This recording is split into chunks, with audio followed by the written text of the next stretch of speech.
Marketing feels complicated. It's not. It's literally just interested in 3 questions. What's the product? Who is it for? And how do you reach them? That's it. I've simplified it further recently. I was giving a talk 2 weeks ago. I said, really, marketing comes down to 2 things: getting people to raise their hands and getting people to follow you. Here's a great example. You walk into a busy room, say, hey, listen, let me see a show of hands. Who likes tacos? And a bunch of people raise their hands. You say, perfect. Everybody just raise their hands. Follow me. And you take them outside to your food truck. You take them across the street to your taco place. In essence, everything we do is interested in those things. It's trying to figure out who needs or who wants what you have, and then finding a way to get them to follow you, to go get what you have. So marketing is really, really simple. What's the product? Who is it for? How do we reach them? Getting people to raise their hands and follow you. Hello and welcome to the Bar Business Podcast, where we help bar owners increase profits, attract loyal guests, and simplify operations so you can avoid burnout and finally enjoy your life outside of your bar. I'm your host, Chris Schneider, the Bar Business Coach. Before we get started, a quick thank you to our sponsors, Spot On, who provide a great modern POS solution for the bar and restaurant industry, and Starfish, who use AI to turn your books into actionable steps to increase profits. Today we are joined by Chip Klose, and Chip is probably someone that many of you are aware of. If you're not, I'm not quite sure how, because he is a frequent industry speaker. He is the host of the Restaurant Strategy Podcast. He has a coaching program through his P3 Mastermind program, and he is the author of the Restaurant Marketing Mindset, which is part of what we're going to be discussing today. So before we get in and have Chip talk, I just want to say one quick note. His podcast was one of the first industry podcasts I interacted with, and actually really grew as a podcaster, but also as somebody in the industry, to enjoy the stuff he's putting out. And if you have not listened to his podcast, I suggest you do. Going back, the first episode of his I heard was about a lemonade stand, which if you ever want to hear a story about someone doing a lemonade stand with their kid and then turning it into a masterclass on essentially restaurant profitability, that is a cool episode to go check out. So with that, Chip, thank you for being here. Hopefully that did some justice to your background, but go ahead and fill in anything that we didn't hit on that. No, I appreciate it. It's a great plug. I appreciate it. I'm glad to be here. Well, super glad to have you. And before we get into the book, which is where we want to spend most of our time today, there is something that I hear you say from time to time that is something that I've said essentially, but contrary to what 90% I would say of our peers in the podcasting and coaching space say, which is revenue does not cure all sins. It tends to cover them up. And that is not, like I said, to me, it's not a revolutionary statement. For a lot of people, it is. But why don't you break down a little bit what that means? Yeah. And let's dig in there a little bit. Yeah. So you hear this all the time where people are like, well, revenue cures all sins, right? I just need to pound that register. And it's funny, before we hit record, we were talking about this, right? I went back to business school during the pandemic, and I had at that point 20 some years of operational experience in the industry, and it was still elusive. I didn't understand why our business was so hard. And I went to business school largely to find the answer to that, which I did. But I met a guy early in my first year, somebody else in my cohort who worked at the Campbell Soup Company. So I went to St. Joe's. I got my MBA in food marketing. St. Joe's is based in Philadelphia. The Campbell Soup Company is right across the river in Camden. So a lot of very smart, capable, ambitious people work there. They have an incredible program where they basically reimburse you for your education. So it's in your best interest to go get your advanced degree. In any event, we were talking and I said, I just don't understand. We should be more profitable. Ours is a huge industry. We feed tons of people. Food culture in America has never been bigger than it is right now. And he said, it's really easy. It's because of the 3 moving targets. And I was like, what do you mean the 3 moving targets? He's like, well, listen, let me explain Campbell Soup. We have salespeople who go out and sell cans of soup months and months and months ahead of time. A quarter or 2 ahead of time, they've sold to all the grocery chains, all the retailers, the CVSs, everybody, right? So by the time we get to the month when we have to start production, sales are not a question mark. We know how many cans we've sold. So then we can staff appropriately. So we know how long we're going to have to run the line for and how many people it's going to take to run the assembly line. And we then know cost of goods sold. It's not a question mark. We just order as much product as we need to fill the cans that have been ordered. So revenue is not a question. COGS are not a question. Labor is not a question. He's like, for you guys, it's the exact opposite. You have no idea how many people are going to come in on a given Thursday night and how much each of them are going to spend. You have an idea based on historical data, but I don't know, it could rain and screw it all up. He's like, because you don't know how many people are going to come in or what they're going to order or how much they're going to order, you don't know how to place your orders. Order too much, you've got waste. Not enough, you've got 86s. And then with labor, you think you're going to be busy on Thursday night, so you staff up. But again, it could rain and maybe you're totally overstaffed, then screwing your profitability. He's like, so you got the three moving targets that we don't have. It's not a question how much we're going to sell. We've already sold it. Therefore, it's not a question how much we have to order. We know how many, we know how much to order to fulfill those orders. And then we know how many people to staff. That's the biggest challenge for our industry. So revenue does not cure all sins. It goes back, it's a long way of getting back to there, right? COGS and labor, otherwise known as prime cost, right? Those two things together, those are our controllables. And in business, we succeed when we can properly control our controllables. And most restaurants and probably most bars don't properly know how to manage those. And when you put guardrails on your business so you don't overorder, so that you don't overschedule, then you get your business profitable.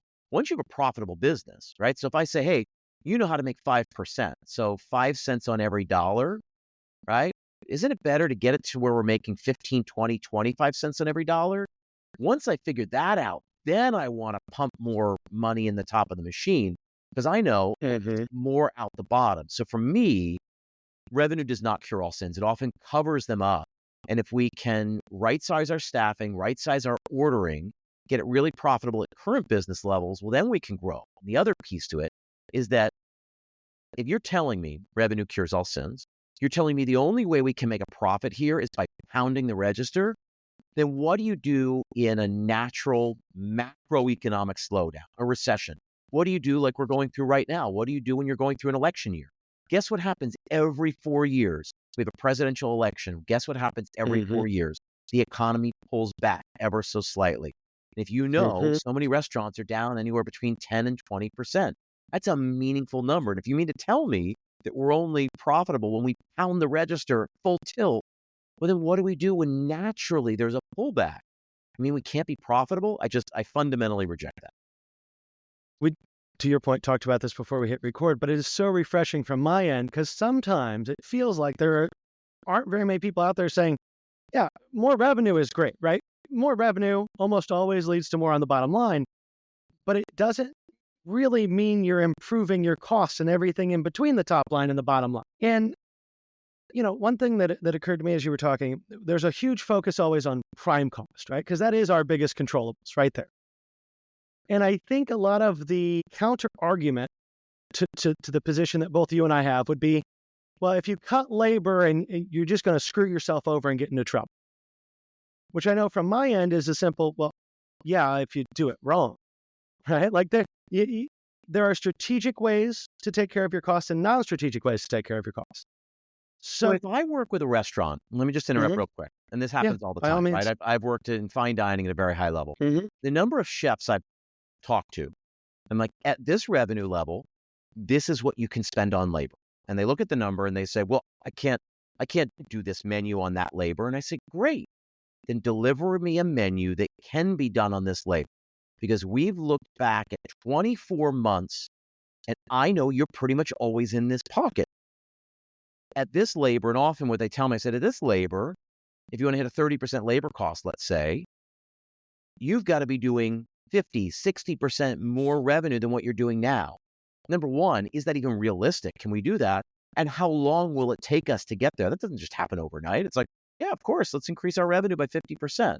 You have to manage that. And I'm not saying do more with less. I'm not saying do your current restaurant with less people, but I'm saying, well, then you've got to make decisions about what gets prepped and what gets purchased. You got to make decisions about what goes on the menu. How many people can you staff on the line? What's getting picked up off of what station? All of those make decisions you can make. You don't have to just do things the way you've done things. And P.S., Our industry is wildly different today than it was 5, 10, 20, 50 years ago. So to continue to operate in the same manner is just foolish. Couldn't agree more. And as you were talking, it reminded me, I think it was a episode that came out recently with John Taffer, where you guys got a little bit in the weeds on compression of, if your menu is too big, to the point you just made, if your menu is too large, take stuff out.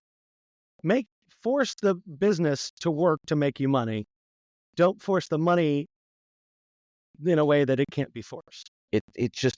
To run a business and to not acknowledge the realities of where things are at right now. There are more restaurants than ever before, and we'll get into this as we start talking about the book. There are more restaurants now than have ever been before. There are more good restaurants than there have ever been before.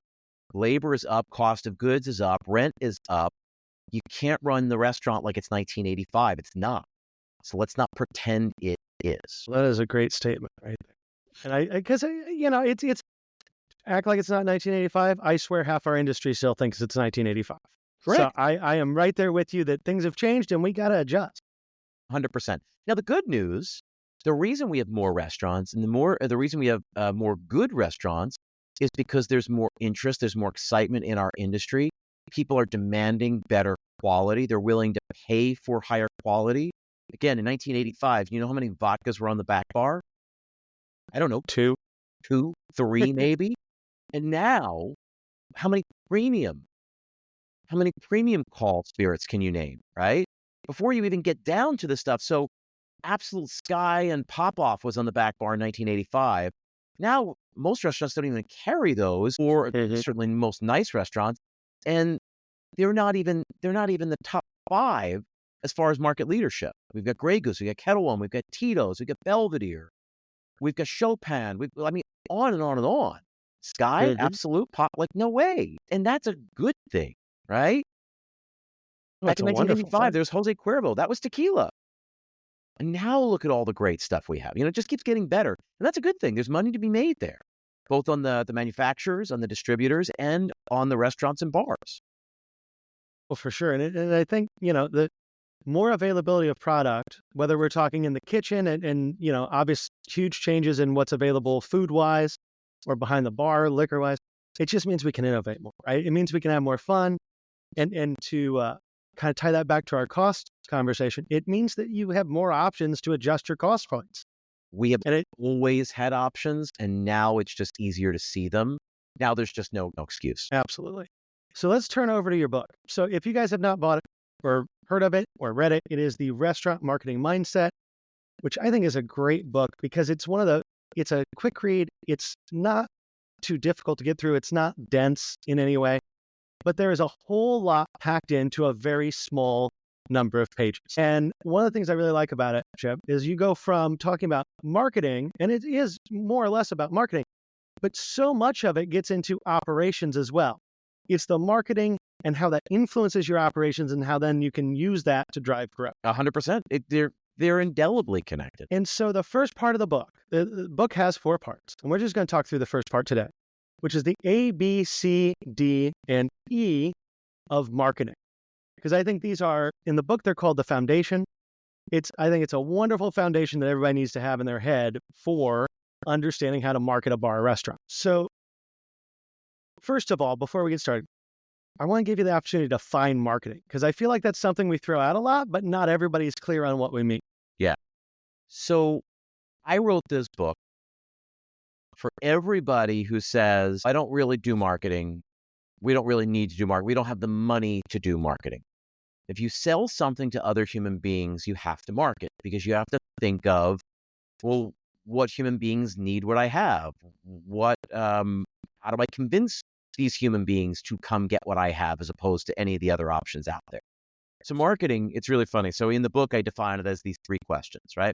So much of what I try to do is simplify really complicated stuff. And if marketing feels complicated, it's not. It's literally just interested in 3 questions. What's the product? Who is it for? And how do you reach them? That's it. I've simplified it further recently. I was giving a talk 2 weeks ago. I said, really, marketing comes down to 2 things: getting people to raise their hands and getting people to follow you. Here's a great example. You walk into a busy room, say, hey, listen, let me see a show of hands. Who likes tacos? And a bunch of people raise their hands. You say, perfect. Everybody just raise their hands. Follow me. And you take them outside to your food truck. You take them across the street to your taco place. In essence, everything we do is interested in those things. It's trying to figure out who needs or who wants what you have, and then finding a way to get them to follow you, to go get what you have. So marketing is really, really simple. What's the product? Who is it for? How do we reach them? Getting people to raise their hands and follow you. Whatever you do to market, right? Marketing is not, social media is not marketing. Email's not marketing. SEO's not marketing. Your website's not marketing. Text messaging, none of that's marketing. Those are tools available to the marketer. And I started off the book with these ABCDs of marketing. And you're right, ABCD leads to E, because this foundational work that so many restaurants miss, and it's why so many restaurants fail. Absolutely. And I hope people listen to that and then take time to reflect on it, because there's a whole bunch of truths smashed in a few words.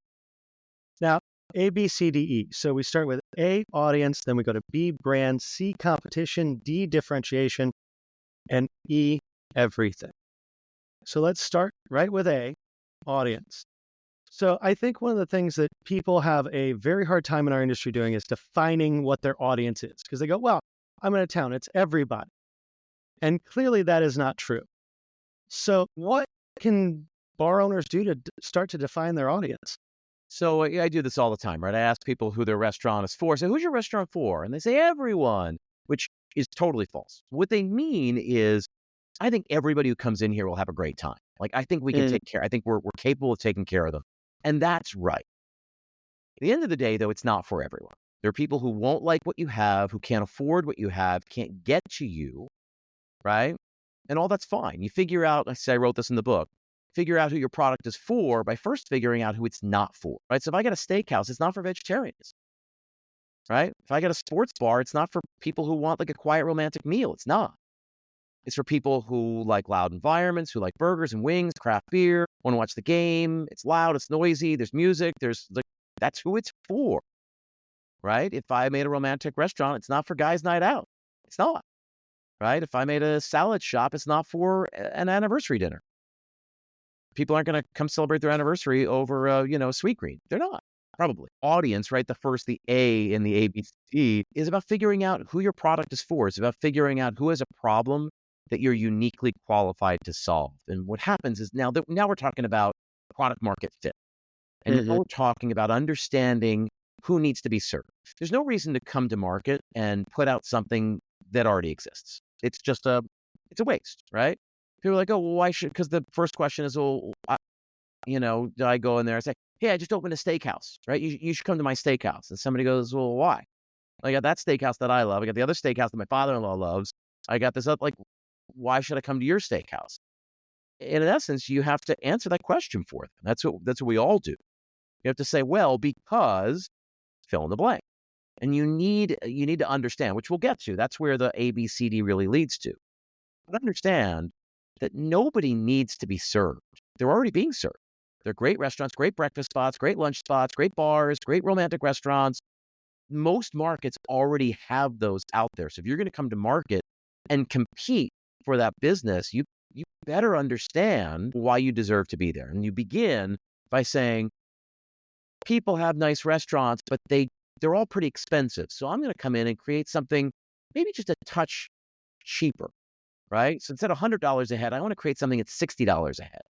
So it's not the $30 a head like Applebee's, Outback, whatever, but it's not $100 a head like the French place down the street. I think this upscale casual, new American, $60. It's a great place to celebrate, but it's not going to break the bank. Okay. You can convince me if you feel like your market is missing that. Next step is then ask people if they, figure out if that's actually what they would pay for.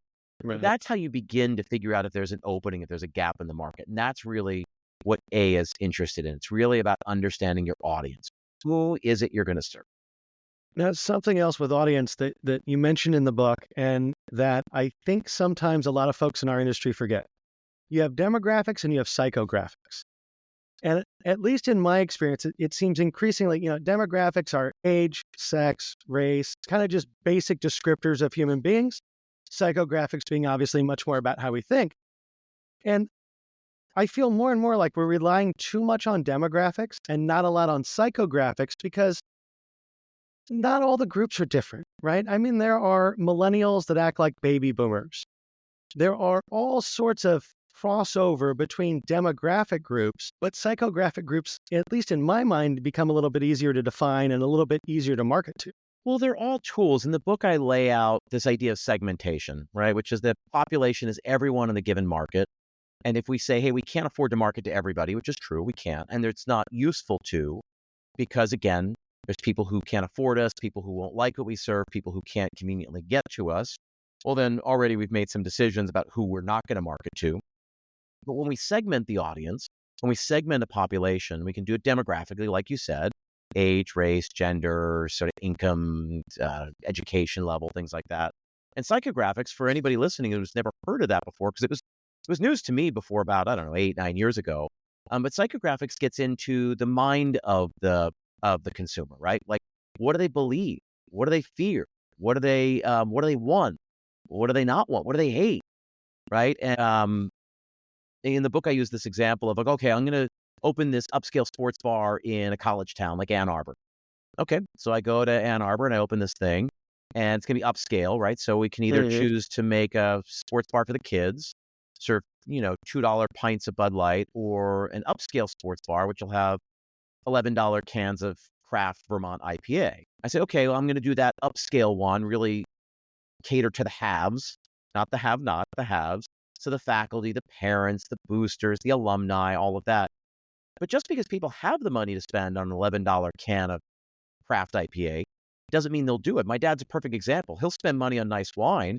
He won't spend money on nice beer. He won't spend money on nice bourbon, right? Likewise, there are people who would spend money on beer but don't like wine. So you have to find people who believe what you believe, right? That like we're in the golden age of craft beer in this country, and it should be celebrated, and it costs extra, and that's good. And we've got to find people who believe that, who believe what we believe, and that gets to the psychograph. So moving past A to B, we have brand. And one of the things that you wrote on brand, and you kind of already have hit on this a few times in different ways, but it's possibly one of my favorite sentences in this part of the book. It just says, good is no longer good enough. And so a lot of brands get kind of thrown together and aren't really good enough. So in your mind, what is that differentiator for a brand between good and actually good enough or great in a way that you can make an impact on the market? Yeah, I don't know. I mean, largely markets sort of decide for them. The key to brand is not necessarily determination of quality, but of a solution, right? So if A is audience, you're figuring out who has a problem that needs to be solved. B is the solution to that problem, right? Like you say, hey, I think you need a nice place to celebrate anniversary that's also not going to break the bank. It doesn't look like you have a lot of those options here, and I'm going to solve that problem for you. Because sometimes you want to mark the occasion, you want to celebrate, but you don't want to break the bank because you got kids and college to pay for and things like that. For me, it's not good food, good service, cool decor. That's table stakes, right? Again, too many good restaurants, too many restaurants out there, too many good restaurants. Really what we have to be doing is making sure we understand the problem and we are properly solving it. We're responding the way it should be responded. Now, with brand, because I know a lot of folks spend a lot of time on brand, and there's a lot of opinions on how brand should be done. And branding, I feel like it's one of those just kind of nebulous business things that hangs over everybody's head, and no one quite feels like they ever have it right and all of it. I think to your earlier point, it's almost easier to explain on this one where you're wrong versus where you're right. So what are the brand mistakes you see people make that just kind of knock the wind out of you a little bit? A logo is not a brand. That's the first one. The number of people that begin with a menu, so the number of people that open a restaurant and start with a menu and end with a logo, they're dead. Brand is the sum of all the interactions that a consumer has with that entity. So the logo is part of it. The menu is part of it. The lighting, the music, the steps of service, the interactions with the managers, with the website, with all of that, all of these touch points right, have to be carefully curated. And when you look at some of the best brands out there, when you look at Nike or Apple or Nikon or BMW or, again, any of these iconic brands that have a really firm brand identity, it really is. So we'll use Apple because Apple's, there's so many examples here. But like looking at an Apple device, holding, touching, feeling an Apple device, opening the Apple box, perfect example. They create that vacuum feel. If anybody's ever opened an iPhone, that's not accidental. There was a team of people that were employed back in 2005, 6, and 7, whose job it was to work on that so that it felt like you were taking the seal off. Like nobody ever created a box that had that vacuum feel to it, and it's still there. Every time you open up an iPhone, you get that feel. Like, that was not accidental, and somebody thought that deeply about the product that says, man, the unboxing of an iPhone is religious for some people. Think about it being your first one or your new one or whatever, right? So when you think of the experience in an Apple store, which PS, they didn't have Apple stores 30 years ago, 40 years ago. It's a relatively new phenomenon. So they thought really deeply about, okay, what should an Apple store be like? There are more things to put your hands on than any other retail store, short of like a Best Buy, right? You can touch so many different devices in there. There are so many hands on deck to help you and to answer your questions and all that. That wasn't accidental. They lose money on those stores. But for the brand identity, that's the consumer facing and the really tactile part of their brand, they knew how crucial it was going to be towards getting new people on board. Like all of that stuff, right? From the commercials you see, the logo you see, touching the products, opening the products, going to view the products, all of that is carefully manufactured. It's an example or several examples of a great brand operating at a very high level, thinking really deeply about their customer experience. That's what we need. That's what all restaurants need, whether we like it or not. It has to be unique and identifiable, and it has to speak to the problem we're solving. Absolutely. Moving on to C, competition. You have throughout the book these little boxes that say, I believe it's mind shift change or mindset Yeah. shift. There we go. And for competition, you put in that box. Competition always does two important things. First, it validates your idea. Second, it gives you a category. So break that down for us a little bit, because on one hand, okay, it's validating your idea. On the other hand, you're also saying there that you're really not defining your own category. The market's defining you based upon what's already there. Guess what? In the year 2024, there are no new categories, right? Or very, very few that require billions of dollars of investment to create a category, right?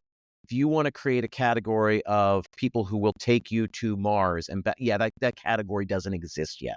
But I think we'd agree it's billions or trillions of dollars to develop that. There are no new markets. If you enter a market, you have competitors. So the way I like to put it here is when we bang them all together, right? A, audience, who has a problem that you're uniquely qualified to solve. B is brand. How are you the solution to their problem? C, competition. It's who's trying to solve the same problem you are. What happens when you look around and you say, I'm going to use this example of the nice restaurant, right? There are a couple of nice restaurants in this town. It's pretty much $100 a head. And I think that I can create an alternative that would be at a lower price point, but still nice enough where people would want to celebrate there. Well, then you're in a consideration set. So number one, it validates your idea that, hey, I think people want to celebrate their anniversaries and birthdays somewhere nice. Those other people who opened similar restaurants, they also found the same thing. They assessed the market and came to the same conclusion that I did. And that's incredibly satisfying to know, hey, I'm not crazy. I saw this opportunity. Those other people also saw this opportunity. We're all trying to serve the same people, right? The category then is this idea of the consideration set, right? A restaurant is not competing against all the other restaurants. A bar is not competing against all the other bars. If you want to go to a speakeasy, it's upscale, you want to get dressed up nice, it's sort of a good date night or whatever that is, that's a specific thing. You're then not thinking about the Irish pub or the wine bar, you're thinking of this speakeasy. That's what you're in the mood for. That's what you want. So you're competing just against other speakeasies. Likewise, if you just want an Irish pub, loud, energetic, lots of Guinness flowing, well, then a quiet, elegant speakeasy isn't going to fulfill that need. I want to go somewhere where I can drink beer, play darts, listen to music. That's a different thing. So when you come up with a category, you're then on a short list, at least in the eyes of the consumer. Perfect example when I say to my wife, "Hey, I really don't want to cook tonight. I'm just exhausted. Let's just go out for something." She goes, "Well, what are you in the mood for?" And we say, "I don't know. How about sushi?" She goes, "Sushi sounds great." Well, now we're not considering Chinese or Greek or Mexican or pizza. We're sushi. And we're looking at other sushi restaurants. Okay, of the 4 or 5 sushi restaurants that are within a 10-minute drive, 15-minute drive, we're going to pick one of those. So that's what a category does. It gets you top of mind. Your job, at least at this point, is to get yourself on that list of 4 or 5 options in the eyes of the consumer. So one thing with competition, and this is not directly in your book, but as you were talking, this popped into my head as something that is interesting to me about our industry. And a lot of times I feel like with competitors, there's a lot of, for whatever reason in this industry, we're kind of adverse to each other. And it's so funny going from the restaurant bar ownership side to the consultant side. The consultants, the podcasters, we all get along great. Generally speaking, I found people are really open. We talk to each other. But as a bar owner, if you try to get another bar owner to work with you, a lot of that's hitting heads. A, do you have any clue why we don't work together more closely with our competition? And B, is there anything that you have in your head that can help solve that? So I love this. I think it's a really great conversation. I'm glad we're having it. I talk a lot about how there's a relationship between competition and collaboration. Perfect example. Why do all these car dealerships put themselves right next to each other? That's weird, right? They're all in direct competition. Somebody's going to go get a new truck, right? Why would I want to be around other places that have other trucks? Like, I want to, because when people are shopping for a new car, they want the idea that they can go look at a bunch of different brands, that they can go test drive a bunch of different, whether that's the reality or not, that's the impression on the consumer. Same thing with food, right? That a lot of restaurants end up going near each other. That's what brings people down there. Hey, let's just go downtown and we'll find somewhere to eat, right? Let's go to Restaurant Row. Let's go to, same thing, we go to towns, we go to food towns, right? San Francisco is a great food town because there are lots of great restaurants there. So if you're going to open a restaurant, you want to be around other great restaurants because then people will come into town because there are a lot of great restaurants. There is a relationship. Listen, I run a mastermind program. I've got 155 people in the program spread across 4 groups. There's something really powerful that happens when you get a bunch of like-minded people going through the same thing when you get them all together. Now I work across the entire country, but there's no reason that in your market, you can't have your own mastermind group where you're trading ideas and stories. There is a relationship. I was talking to one of the members of my group. She runs a small craft brewery in Boise, Idaho. And she was like, I feel like I'm getting there's just all this competition. People are going here. And I said, no, there's not. This is the Napa wine train. Somewhere along the way, all the Napa wineries said, you know what? We should put together a shuttle or a bus or a train, which is what they have in Napa. And they can go from one to the other, to the other, to the other. People don't want to go to one winery. They want to go to multiple wineries and taste a whole bunch of different things. Same thing with beer. Put together a beer event, right? Where it's like you get a punch card. You pay $20 and you get a beer at 8 different places or 9 different places. People will go from one to the other, to the other, to the other. They will support the local taxis and shuttles because they're not going to drive themselves that 8 beers over the course of a day. And there's a collaboration there. Yeah, are you competing against other breweries? Sort of, but you can lean into the collaborative part of it, and it makes all the difference. I couldn't agree more. I think there are a lot of us on the consulting, coaching side of things that are really trying to breathe more collaboration into our industry. And it could just be that everyone, to your earlier point, is stuck in 1985. But it's so nice when we have the opportunity to push that and try to bring people more together. Now, moving on through our A, B, C, D, we get to D, which is differentiation.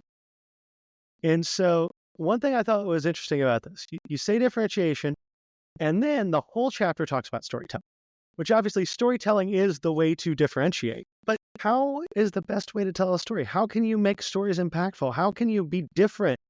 How can you differentiate through the storytelling process? Okay. How do you make a decision? Do you like sushi? Great. How do you make a decision what sushi place you go to? When you say, hey, I'm in the mood for sushi, where do you want to go? How do you make that decision? Pick one. Depends on who you're with. It depends on where. I mean, Sure. you just kind of pick one, right? You go to the one that has the spicy tuna roll. Yeah. But they all have spicy tuna, right? Well, You go to the ones that have the spider roll or the rainbow roll or the yellowtail scallion roll. I'm naming every sushi restaurant on the planet has all You of are. these things, right? So how do you make your determination? This is the biggest problem with our industry right now. Is I have six sushi restaurants within 15 minutes of me, and I can't tell the difference between them. Right? Like they're all the same. They're all the same. Differentiation is about, so again, let's bang through these ABCDs. A, audience, who has a problem you can solve. B, brand, your experience, your service, your restaurant is the solution to someone's problem. C, competition. You figure out who else is trying to solve the same problem you are. Gives you a category. You're on a short list. D, differentiation is figuring out how you separate yourselves from that, right? So if I say, let's go out for sushi tonight, I say, well, okay, where do you want to go? Well, there's this. I name 5 options. How do we make the determination? Maybe, well, this place is cheap. Remember that other place is sort of expensive. Let's go to the cheap one, right? Well, this one's the closest. Let's just go there. Sometimes we just want to save money or we just don't have much time. We want to go to that, right? Now we start getting into the commodity, what I call the commodity mindset, right? All things being equal, consumer will make their decision based on one of 3 criteria when you're dealing with a commodity. They based it on familiarity, convenience, or price. No independent operator can compete if you're trying to be the most well-known, the closest, or the cheapest. You'll die. So we got to come up with some other reason.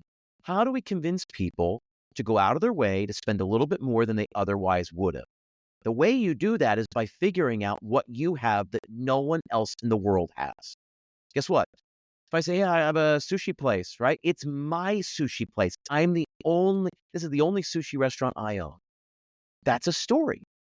Who am I? Why did I open the sushi place? Why does it matter?